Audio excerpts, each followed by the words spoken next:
Muito bem, todas as baterias recolocadas. Ação penal privada tanto na renúncia quanto também no perdão do ofendido. Pessoal, entendam que a renúncia ela se caracteriza por uma desistência.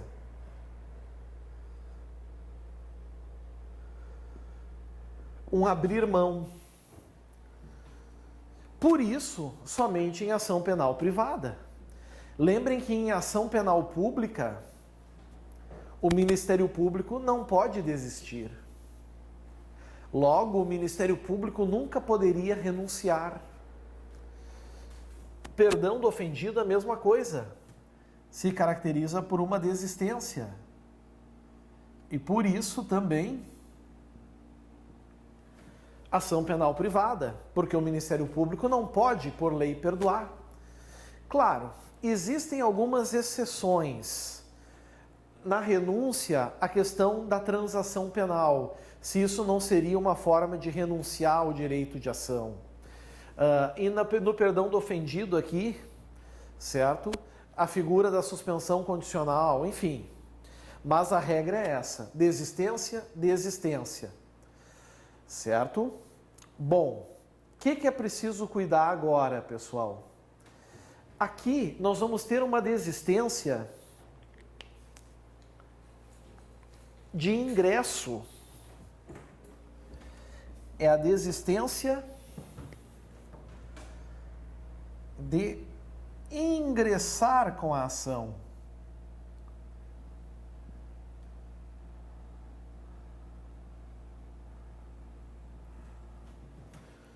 Certo? Ou seja, o ofendido, ele abre mão de entrar com a ação.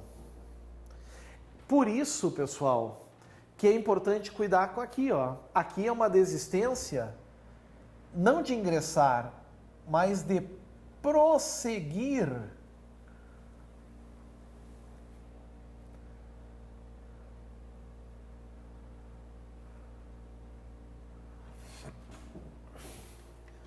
De prosseguir com a ação. É uma desistência de continuar com a ação. Daqui, a gente já tira outra diferença. Outra diferença importante. Por quê? Porque se aqui é a desistência de ingressar com a ação, só pode ocorrer, meus amigos, renúncia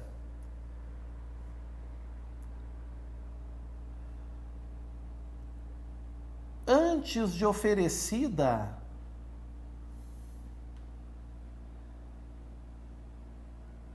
a queixa-crime. Até porque a renúncia é exatamente isso. É o direito do ofendido de abrir mão de oferecer queixa-crime. Já aqui, sejamos lógicos.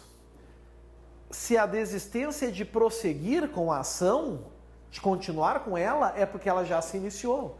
Então só pode ocorrer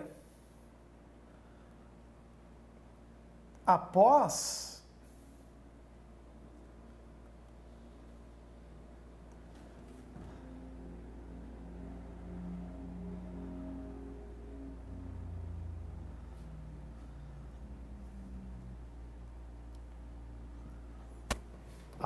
oferecida a queixa-crime. Vejam que interessante que já são essas diferenças. Pessoal, para que vocês entendam um exemplo de cada um deles. Aqui, eu sou vítima de um crime de ação penal privada, eu vou diante o delegado de polícia e digo, olha, eu estou renunciando ao meu direito de queixa. Quando concluir o inquérito, entrega ao juiz. Ou diz diretamente ao MP ou ao juiz, eu estou renunciando, abrindo mão do meu direito de queixa-crime. Certo? Sem problema nenhum. Se ligaram em relação a isso? Que bom. Certo? Antes de oferecida a queixa-crime. Estou renunciando a esse direito. Estou abrindo mão do direito. E no momento que renunciar, é irrevogável. Está extinta a punibilidade do autor do fato e não há mais o que fazer. Aqui, amigos, eu já fui vítima da ação penal privada, do crime de ação penal privada, eu ofereci a queixa-crime, certo? Ofereci a queixa-crime, mas durante a ação penal eu vou lá e decido conceder o perdão, certo? Decido perdoar. Acabou. Agora, a renúncia tem duas espécies. A renúncia pode ser expressa e ela pode ser tácita.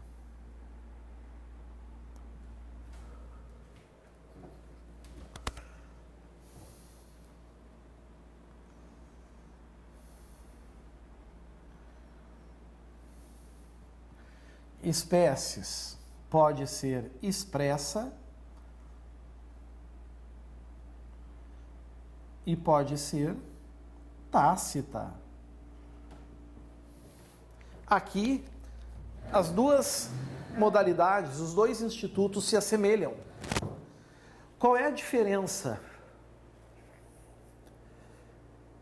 Vamos usar primeiro como exemplo a renúncia, tá? Renúncia expressa é a renúncia escrita, onde o ofendido, por escrito, está abrindo mão da ação penal. Então vai constar nos autos lá, direitinho, que ele abriu mão.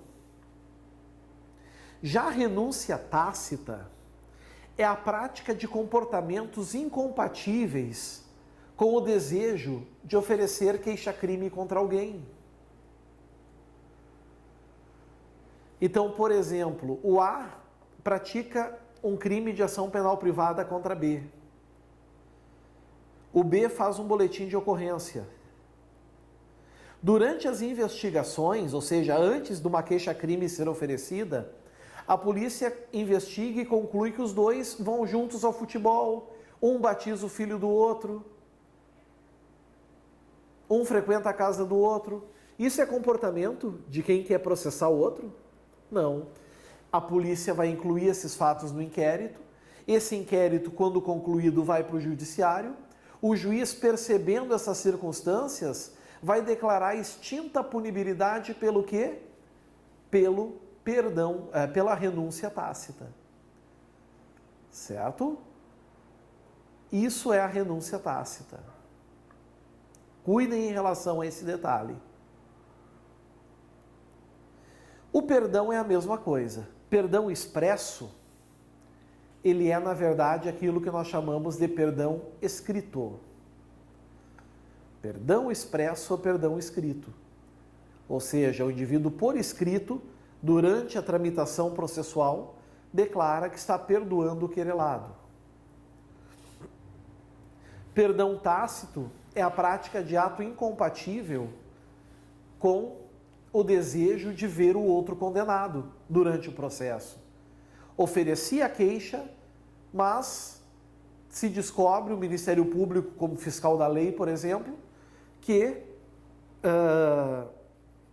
os vínculos de amizade permanecem. Isso tem que ser informado, aditado na ação. O juiz, assim, pode perguntar ao querelado se ele aceita o perdão. Certo? Agora, importante. Se liguem na diferença. A renúncia, meus amigos, ela é um ato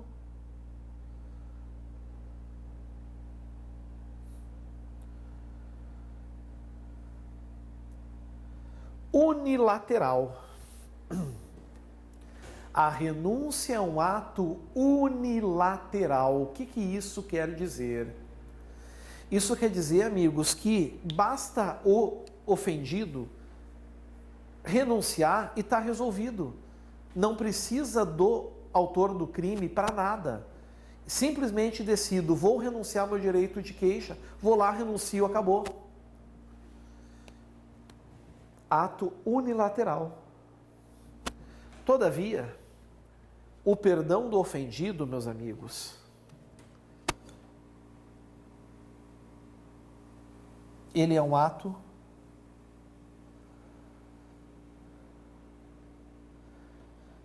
bilateral. O que quer dizer isso, ser um ato bilateral? Isso quer dizer que só vai gerar efeito se o autor do fato aceitar. Se ele não aceita, não gera efeito nenhum. Tanto é que se vocês pegarem o artigo 107 no inciso 5, peguem aí, lá diz pela renúncia ao direito de queixa ou pelo perdão aceito. Não tem a palavrinha aceito ali? O perdão é um ato bilateral. Então, se o autor do crime chegar e dizer, ó, vai, não peques mais, eu estou te perdoando, o sujeito pode dizer, eu não aceito o teu perdão. E aí vem a grande questão, a grande pergunta. Por que motivos o legislador exige que o perdão seja aceito? Por que o perdão não poderia ser unilateral também? Geralmente eu faço essa pergunta em sala de aula e os alunos costumam responder que é pela chance que terá então o querelado de provar a sua inocência. Provar que realmente não cometeu o ato e dizer, não, eu vou provar no processo agora que eu sou inocente, então eu não aceito o teu perdão. Mas eu continuo pensando que não tem finalidade nenhuma. É um picolé de chuchu. Por quê? Porque continua nas mãos do ofendido. Ele vai dizer assim, olha, é o seguinte, tu não vai mesmo. Porque eu vou deixar de ir na audiência de instrução e julgamento. O juiz vai declarar peremptação penal. Mas e se o perdão for na audiência? Bom, aí eu deixo de pedir a condenação nas alegações finais. O que adiantou o perdão ser bilateral? Serve para cair em prova, para que os senhores não esqueçam de forma nenhuma que a renúncia é um ato unilateral e o perdão é um ato bilateral. Certo? Dando sequência, é importante também saber, meus amigos, o seguinte: tanto a renúncia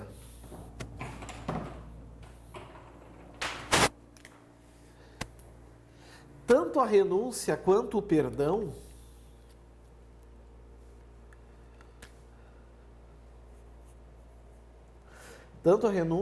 perdão aqui são indivisíveis.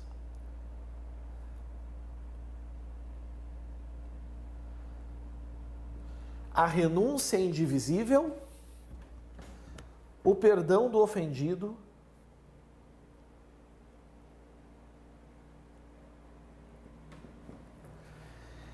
é indivisível também. A renúncia e o perdão, ambos são indivisíveis. O que isso quer dizer? Ser indivisível. Quer dizer o seguinte, vamos supor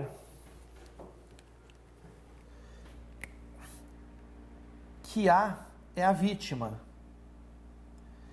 e tem dois criminosos, B e C, que praticaram o crime contra ela. Ou A renuncia contra os dois, ou não renuncia contra nenhum. A não pode escolher contra quem renunciar. Do mesmo jeito, o perdão. Ou A perdoa B e C, ou A não perdoa ninguém. O perdão concedido a um dos querelados aproveita-se aos demais. Isso já caiu em prova. Então eu gostaria que os senhores não esquecessem dessa regrinha. O perdão concedido a um dos querelados aproveita-se aos demais. Então, se o crime foi praticado por 5 pessoas e tem um querelante, uma vítima, ela perdoa, por exemplo, o A, o B, perdoa o B. Esse perdão vale também para o A, para o C, para o D e para o E. Todos aqueles que aceitarem o perdão saem do processo. Só vai ficar quem recusar o perdão. Só fica quem recusa. Viram que genial? Agora para o outro lado. Importante também para o outro lado, meus amigos. Tenham em mente, certo? Tenham em mente que o perdão concedido por um dos querelantes não prejudica o direito dos demais. Vamos supor que a gente tenha A e B como vítimas e o crime é praticado por C. A concede o perdão. Isso não quer dizer que B tenha que perdoar. B não tem a obrigação de conceder o perdão. Significa que o processo vai continuar, não de A e B contra C, mas só de B contra C. A já saiu da relação processual. Certo? E por fim, existe um prazo para a renúncia, que é até o oferecimento da queixa. Certo? Um prazo para renúncia, então, até o oferecimento da queixa. E, cuidado, um prazo para o perdão do ofendido. O prazo é até o trânsito em julgado da sentença. Cuidado, não é até a sentença. Não é enquanto cabe recurso. É até o momento que a sentença se torna irrecorrível. Certo? A sentença se tornou irrecorrível. A partir dali, pessoal, a partir daquele momento, não cabe mais o perdão. Mas enquanto ela não transitar em julgado, dá para perdoar. O que isso quer dizer? Dá para perdoar durante o processo, quando o juiz recém recebeu a queixa. Dá para perdoar durante a produção de provas, dá para perdoar na audiência de instrução e julgamento, dá para perdoar quando saiu a sentença condenando, dá para perdoar quando está esperando o julgamento do recurso, dá para perdoar quando já foi julgado um recurso e cabe outro. No momento que não cabe mais recurso nenhum, já não cabe mais o perdão. Boa questão para cair em prova, não é? E assim, nós vencemos também a renúncia e o perdão. Dos requisitos, dos institutos ordinários, faltam 3 para a gente trabalhar. Falta a retratação do agente, falta o perdão judicial e, claro, o xodó, falta a prescrição. Mas isso tudo, amigos, é assunto mais ali para frente. Agora é a hora de dar uma relaxada. Agora é a hora de tomar um cafezinho, um chazinho e daqui a uns minutinhos estamos de volta. Aguardo vocês. Certinho? Valeu, meus amigos. Até a próxima. Valeu. Tchau, tchau.